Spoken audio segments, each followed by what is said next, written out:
ओम श्री कृष्ण गोविंद हरे मुरारे, हे नाथ नारायण वासुदेवा, जिह्वे पिबस्वामृतमेत देवा, श्री गोविंद दामोदर माधवेति।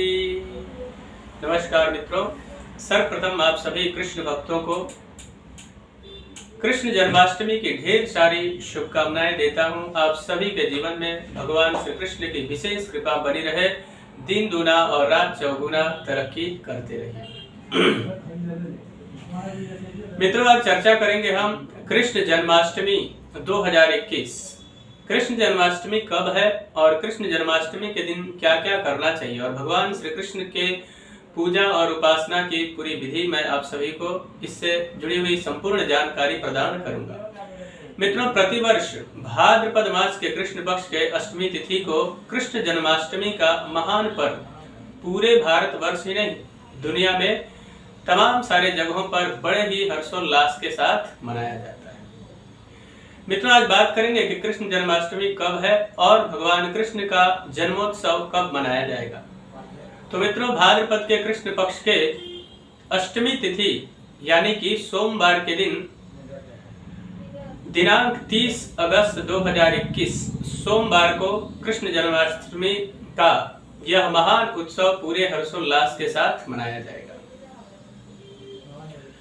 अब यह जो कृष्ण जन्माष्टमी है, इसमें दुविधाजनक स्थिति ना रहे आपके मन में, इसलिए मैं बता दूं सर्वप्रथम कि अष्टमी तिथि प्रारंभ कब होगी या समाप्त कब होगी।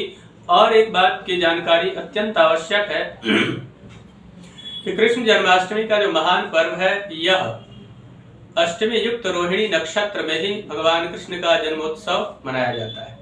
तो अष्टमी जो तिथि है वह प्रारंभ होगी 29 अगस्त 2021 यानी कि रविवार के दिन अष्टमी तिथि प्रारंभ होगी रात्रि को 11:25 पर, और इसके समाप्ति का जो समय रहेगा वह समाप्ति का समय होगा 31 अगस्त 2021 यानी कि मंगलवार के दिन प्रातः काल 1:59 यानी रात्रि के समय ही यह समाप्त होगी। और रोहिणी नक्षत्र जो है वह प्रारंभ होगा 30 अगस्त 2021 यानी कि सोमवार के दिन प्रातः काल 6:41 पर रोहिणी नक्षत्र प्रारंभ होगा और समाप्ति का जो समय रहेगा वह 31 अगस्त 2021 यानी कि मंगलवार के दिन प्रातः काल 9:44 पर माफ कीजिएगा 9:19 पर रोहिणी नक्षत्र समाप्त होगा। और साथ ही साथ बता दूं, निश्चित काल का जो समय होगा यानी पूजा का जो समय होगा, भगवान कृष्ण का जो जन्मोत्सव होगा रोहिणी नक्षत्र अष्टमी तिथि को होगा, इसलिए सोमवार के दिन रात्रि के समय निश्चित काल का जो समय होगा वह होगा 11:19 से लेकर रात्रि 12:40 के बीच भगवान कृष्ण का जन्मोत्सव बड़े ही हर्षोल्लास के साथ मनाना चाहिए। उसके साथ में व्रत के पारण का जो शुभ मुहूर्त होगा वह होगा मंगलवार के दिन प्रातः 9:44 के बाद व्रत का पारण करना चाहिए। तो ये तो जानकारी थी आपको कृष्ण जन्माष्टमी से जुड़ी हुई की तिथि और साथ साथ में नक्षत्रों का योग किस प्रकार से होगा और किस समय आपको कृष्ण जन्माष्टमी का महान पर्व यानी भगवान कृष्ण का पूजन करना चाहिए।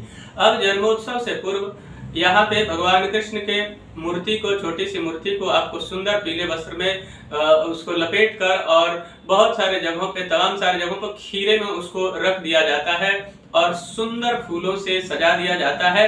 निश्चित काल यानी कि जो समय मैंने बताया रात्रि के 11:19 से लेकर और उसके अलावा 11:19 से लेकर और 12:40 के बीच भगवान कृष्ण का जन्मोत्सव आपको मनाना चाहिए। भगवान का सुंदर अभिषेक दूध, दही, घी, मधु, शक्कर मिश्रित पंचामृत से करना चाहिए। उसके पश्चात दूध से सुंदर अभिषेक पुरुष सूक्त के द्वारा करना चाहिए या फिर ओम क्लीम कृष्णाय नमः मंत्र से भगवान का अभिषेक सुंदर करना चाहिए। अभिषेक करने के बाद शुद्ध जल से स्नान कराकर भगवान को सुंदर आसन पर विराजित करना चाहिए और विराजित करने के बाद सुंदर भगवान का श्रृंगार करना चाहिए। श्रृंगार करने के बाद भगवान को झूले में विराजित करें, झूला झुलाएं और भगवान को माखन और मिश्री का भोग समर्पित करना चाहिए। यदि आप विवाहित हैं और आपके जीवन में संतान से जुड़ी हुई समस्या निरंतर चली आ रही है और आपको संतान की कमी है, यानी कि आपके संतान होते हैं कई बार मर जाते हैं या फिर मिसकैरेज ऐसी अगर स्थितियां बनती है, तो इससे बेहतरीन मौका आपके लिए और हो नहीं सकता है। इसलिए आप भगवान कृष्ण के मंत्र का उस समय कृष्ण जन्माष्टमी के दिन आपको जप करना चाहिए। उससे पूर्व एक जानकारी और भी दे दूं कि यह जो कृष्ण जन्माष्टमी का व्रत है, यह जब व्रत आरंभ होता है, यानी कि जब सोमवार के दिन आपका प्रातः काल से व्रत आरंभ होगा, उससे पूर्व एक दिन पूर्व यानी कि रविवार के दिन 29 अगस्त से ही आपको सात्विक आहार ग्रहण करना चाहिए। और सात्विक आहार ग्रहण करते हुए अपने विचारों को स्वच्छ रखना चाहिए और 30 अगस्त प्रातः काल सुंदर स्नान ध्यान करके स्वच्छ विचारधारा, स्वच्छ वस्त्र धारण करके और भगवान श्री कृष्ण के जन्माष्टमी के व्रत को आरंभ करना चाहिए। और आरंभ करने के बाद आप ओम क्लीम कृष्णाय नमः मंत्र का जप अगर संभव अजबा जब आप चलते रहें, फिरते रहें या कोई भी कार्य करते रहें, इस मंत्र का जप करते रहें। इस मंत्र को जप करने मात्र से 3 जन्मों के पाप से आपको मुक्ति प्राप्त होगी और जीवन में सुख समृद्धि इत्यादि की प्राप्ति होगी।